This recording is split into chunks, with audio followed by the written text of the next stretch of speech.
दूसरे N Bremer जो basically बड़ा पढ़ा लिखा और प्रेसिडेंट है यूरेशिया ग्रुप का, उसने कहा कि दुनिया जो है, दुनिया 2032 में कैसी होगी?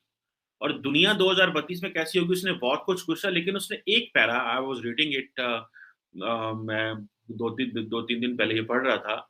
मैं चाह रहा आपके साथ वो भी शेयर करूँ।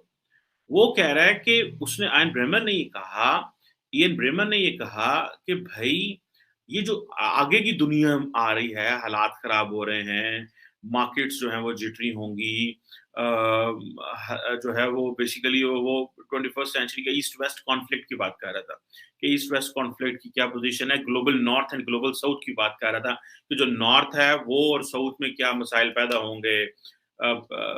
चीज़ें स्लो हैं, इकोनॉमी स्लो है, मामलात ठीक नहीं रहेंगे, चाइना का राइज़ है और जिसे आप कह लें कि दुनिया डिस्टेबलाइज़ होगी।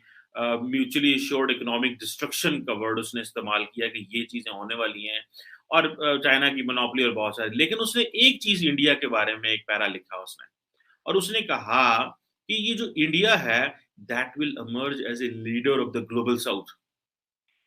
अब आप इमेजिन कर लें कि जो ग्लोबल साउथ है, अगर आप दुनिया का मैप देखें, तो इसको वो डिवाइड करते हैं global north and global south, ठीक है जी? नॉर्थ में ज़ाहिर बात है वो सारे कहते हैं ये इंडस्ट्रियली डेवलप्ड है, इंडस्ट्रियली रिच हैं, टेक्नोलॉजिकली, पॉलिटिकली स्टेबल हैं ऑलमोस्ट ऑलमोस्ट यानी कि हर जगह तो ऐसे नहीं होता लेकिन ऑलमोस्ट पॉलिटिकली स्टेबल हैं। तो वो समझते हैं कि ये जो ख़ासकर वो जो डेमोक्रेसी को फ़ॉलो करते हैं, वैसे तो रशिया में भी नॉर्थ में है लेकिन फिर भी पॉलिटिकली स्टेबल है एंड ऑल दैट। वो कह रहा है कि ये ऊपर वाले जो एरियाज़ हैं, ये ठीक रहे। अब उसने जो बात की, उसने कहा इंडिया जो है वो इमर्ज करेगा ग्लोबल साउथ में एज़ ए लीडर।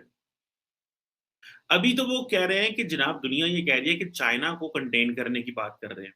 ठीक है जनाब? लेकिन जिसे आप कह लें कि इंडिया के अंदर बहुत सारी कमर्शियल अपॉर्च्युनिटीज़ जो हैं वो आगे सामने आ रही हैं। ठीक है जी? और इंडिया मिलिटरीली भी स्ट्रॉन्ग हो रहा है, इंडिया मुल्क भी बड़ा है, मैन पावर भी बड़ी है, सो इंडिया जो है वो स्ट्रॉन्ग कंट्री के तौर पे आता है। लेकिन ज़ाहिर बात है कि प्राइम मिनिस्टर मोदी इस वक़्त तक रहते हैं कि नहीं रहते, अगले 10 साल में, 5 साल में कितना रहते हैं, लेकिन मुझे ऐसे लगता है कि 2024 में दोबारा प्राइम मिनिस्टर मोदी वज़ीर-ए-आज़म के तौर पे आ सकता है।